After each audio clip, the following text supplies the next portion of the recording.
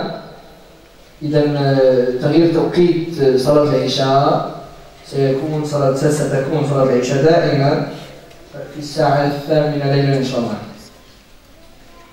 Ensuite, la troisième chose, pour les femmes, justement, il y aura des cours de jurisprudence qui vont commencer par la purification, des cours simplifiés, Inch'Allah, qui seront donnés par une sœur. Mardi de 14h à 16h. Et la dernière chose, et la plus importante, aujourd'hui, on reçoit l'école du groupe scolaire de Montagne, de Menin, et aujourd'hui, ils font une quête. Ils ramassent de l'argent, pas pour leur richesse personnelle, mais pour Allah Azza wa Jal. Mais plus que ça aussi, pour les futures générations. Les écoles, c'est ça l'objectif. Chaque ville doit avoir son école. Et après, quand on aura fait nos écoles, il y a une chose, on sera intransigeant, c'est que les écoles devront fonctionner correctement. Car il est inadmissible qu'un enfant il fait 7 ans, 8 ans, et ni il a appris le Coran, ni il a appris une partie du Coran, ni il connaît l'arabe. Il n'a attrapé ni l'arabe ni le Coran. Il a fait quoi pendant 7 ans alors? Le programme il n'est pas bon. Donc bientôt ça sera à nous et à vous les jeunes d'être intransigeants sur ça, de faire en sorte que les programmes soient efficaces. Sinon ça sert à quoi qu'on envoie nos enfants? Ça c'est important, là les gens comprennent. Donc l'école qui est là, c'est l'avenir pour vos enfants, pour les enfants de Menin et les enfants de la région. Là ils les comprennent. C'est possible que vos enfants même vont s'inscrire là-bas. Donc donnez ne serait-ce que le peu. C'est une Ali radiallahu anhu dit لا تستحي من عطاء القليل فالحرمان أقل منه. N'aie pas honte de donner un peu, je te jure que 5 euros, la honte. Non, la honte c'est que tu donnes rien du tout. Donne ce que tu as, ne serait-ce que les pièces. Si tout le monde ici donnait un peu, 1 euro, 2 euros, 3 euros, ça serait pas mal déjà. اللهم اهدنا فيمن هديت وعافنا فيمن عافيت وتولنا فيمن توليت اللهم اجعل القرآن العظيم ربيع قلوبنا ونور صدورنا وجلاء أحزاننا وذهاب همومنا وغمومنا يا ذا الجلال والإكرام اللهم أدخلنا الجنة بغير حساب اللهم أدخلنا الجنة بغير حساب اللهم أدخلنا الجنة بغير حساب اللهم ارزقنا الفردوس الأعلى مع الصديقين والشهداء والصالحين اللهم اشف مرضانا ومرضى المسلمين اللهم أنت الشافي لا شفاء إلا شفاء شفاء لا يغادر سقما. Il y a un enfant nouveau-né, on va lui faire dua, Inch'Allah, que Dieu le protège de tout mal, Inch'Allah. Que Dieu fasse en sorte qu'il fasse partie des enfants qui vont apprendre le Coran et les enfants qui vont être imprégnés par les hadiths du prophète sallallahu alayhi wa sallam. Mais par-dessus tout, un enfant qui aura un bon comportement. وصلى اللهم على سيدنا محمد وآله وصحبه أجمعين سبحان ربك رب العزة عما يصفون وسلام على المرسلين والحمد لله رب العالمين ويغفر الله لعبده قال آمين.